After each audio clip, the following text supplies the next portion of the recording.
जय हिंद दोस्तों, स्वागत है आपका बीकॉन जीएस यूट्यूब चैनल पर। आज हम फिर एक बार हाजिर हैं कुछ और देशों के साथ। आज का हमारा सबसे पहला देश है मंगोलिया। ये देखिए चीन के ऊपर में जो देश ये स्थित है ये है मंगोलिया। मंगोलिया और इसके ठीक पश्चिम साइड में इसी की तरह लेकिन इससे बड़ा एक देश है कजाकिस्तान। इन दोनों देशों में कुछ बातें कॉमन हैं। जैसे सबसे पहली बात यह है कि ये दोनों देश बफर कंट्री हैं। बफर कंट्री हैं, आप समझ रहे होंगे कि बफर कंट्री किसे कहते हैं। दो बड़े देशों के बीच में स्थित देश बफर कंट्री कहलाता है। तो कजाकिस्तान और मंगोलिया दोनों बफर कंट्री हैं। और दूसरी बात, ये दोनों लैंड लॉक्ड कंट्री हैं, अर्थात स्थल रुद्ध देश हैं। तो ये दो बात इन दोनों में कॉमन है। मंगोलिया की राजधानी है उलान बटोर, जो कि यहाँ है। मंगोलिया एक गरीब देश है। इसके इस वाले क्षेत्र में मरुस्थल है जिसे कहते हैं हम लोग गोबी का मरुस्थल, जो कि हमने चीन वाले वीडियो में भी बताया था कि थोड़ा सा उसका हिस्सा चीन में है और थोड़ा सा मंगोलिया में है। मंगोलिया एक गरीब देश है और इसके संबंध भारत से अच्छे हैं। भारत की मदद से यहाँ कई परियोजनाएं, रिफाइनरी वगैरह ये सब चलाया जा रहा है। ये कजाकिस्तान पहले यूएसएसआर का हिस्सा था, लेकिन जब 1991 में यूएसएसआर टूटा, यूएसएसआर टूटकर 15 देश बने थे। ये सारे देश हम लोग याद करेंगे आगे।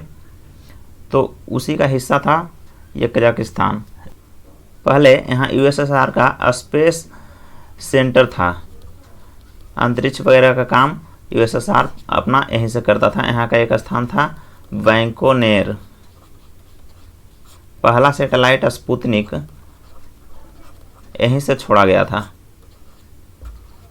पूरे कजाकिस्तान का 1/3 भाग मरुस्थल है तथा बहुत सा इसका हिस्सा पर्वत है तथा पहाड़ है। इसका बहुत कम हिस्सा उपयोग में लाने लायक या रहने लायक है। अब देखिए, यह एक स्थल रुद्ध देश है। अब आप सोच रहे होंगे कि इसके इस तरफ यह है कैस्पियन सागर और यहाँ है अरल सागर, जो कि कजाकिस्तान उज्बेकिस्तान की सीमा पर है। तो ये कैस्पियन सागर और अरल सागर वास्तव में झील है, क्योंकि इसकी चारों ओर सिर्फ ज़मीन है, जबकि सागर का एक हिस्सा ज़मीन से और जबकि दूसरा हिस्सा स्थल से जुड़ा होता है। तो ये कजाकिस्तान और ये मंगोलिया। अब हम लोग आते हैं कोरिया प्रायद्वीप की तरफ। तो चीन के पूरब में देखने पर यहाँ पर एक प्रायद्वीप दिखेगा, यह है कोरिया प्रायद्वीप।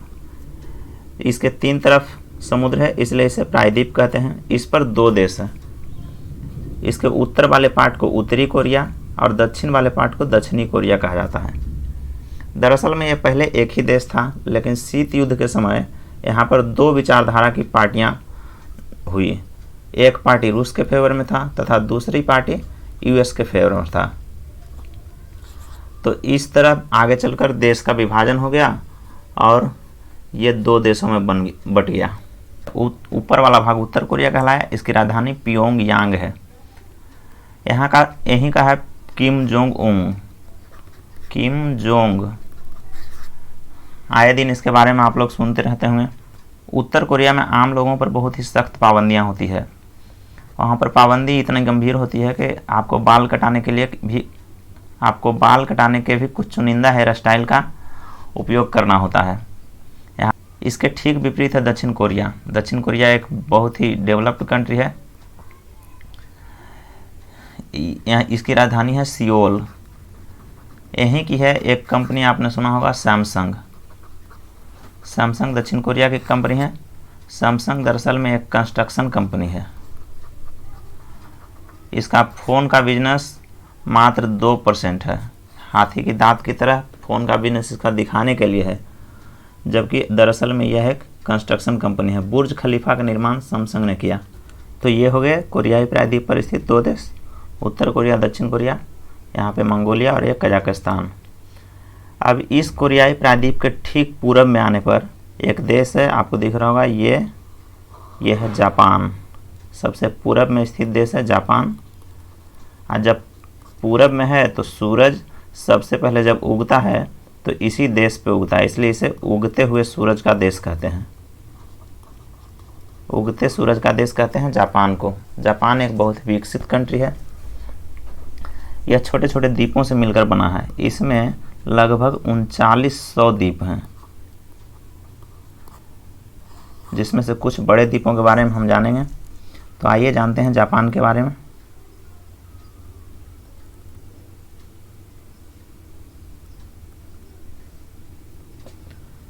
यह है, देखिए, जापान। जापान का ये वाला द्वीप जो कि सबसे इसका बड़ा द्वीप है, ये आपको दिख रहा होगा, ये द्वीप है, इसे कहते हैं होन्शु द्वीप। कौन सा द्वीप? होन्शु द्वीप। इसी द्वीप पर है जापान की राजधानी टोक्यो तथा इसके कुछ और बड़े शहर, जो कि जैसे देखिए यहाँ पर है, यहाँ आपको दिख रहा होगा, यह है नागोया, यह है ओसाका,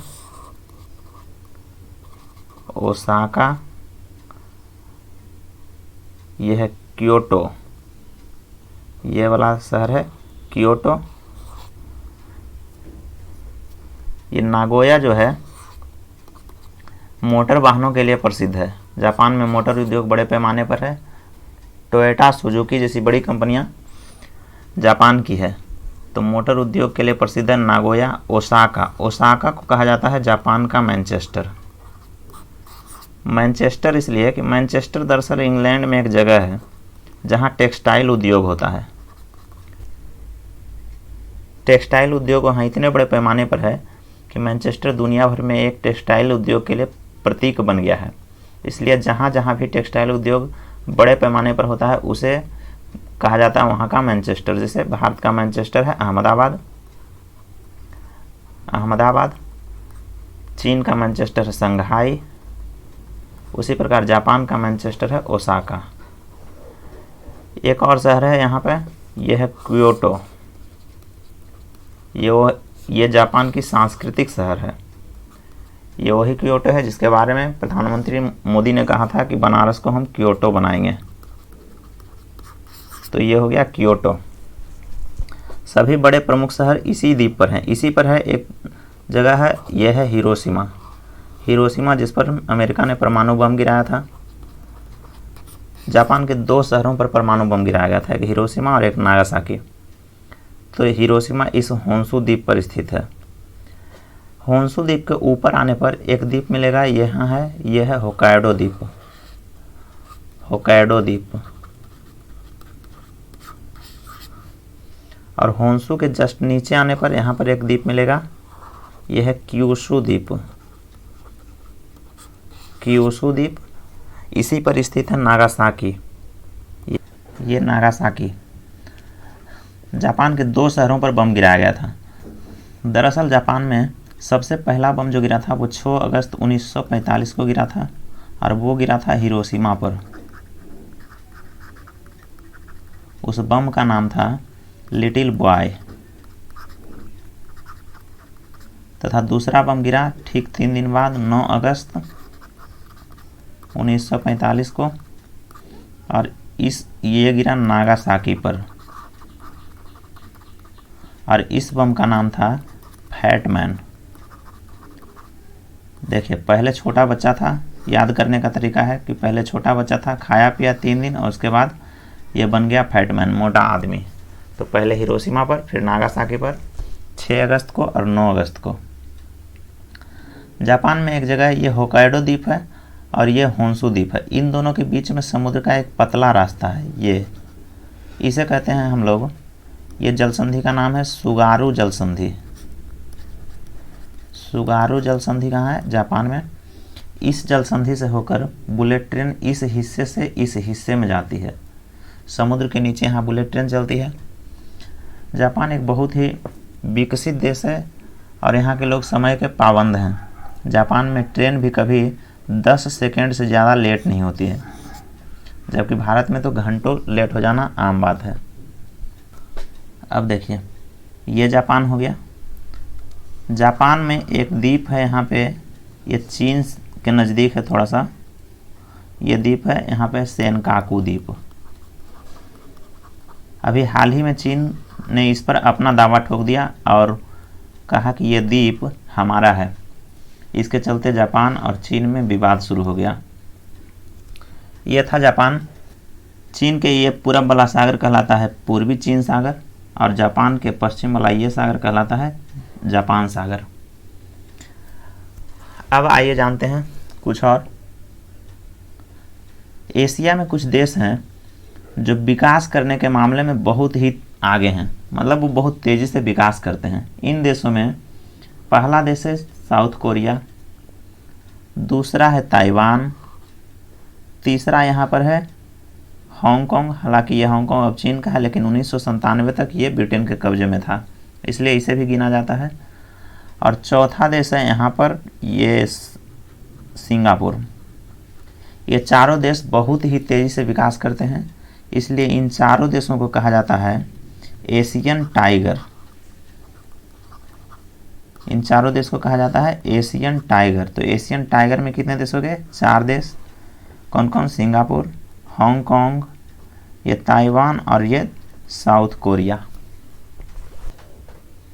तो दोस्तों, अब तक के वीडियो के माध्यम से हमने एशिया के अधिकांश देश, खासतौर पर दक्षिण में स्थित, साउथ ईस्ट में स्थित और ईस्ट में, ये सारे देशों के बारे में हमने जान लिया। ये देश कहाँ स्थित है, इसकी राजधानी कहाँ है, तथा इनके बारे में कुछ महत्वपूर्ण तथ्यों के बारे में जाना। अब हम जानेंगे सेंट्रल एशिया के बारे में। सेंट्रल एशिया में 5 देश आते हैं, उन 5 के बारे में जानेंगे अगले वीडियो में। उस वीडियो की नोटिफिकेशन आपको जल्द मिले, इसलिए चैनल को सब्सक्राइब करें, साथ ही बेल आइकन को दबाकर नोटिफिकेशन ऑन कर लें। मिलते हैं अगले वीडियो में, तब तक के लिए धन्यवाद।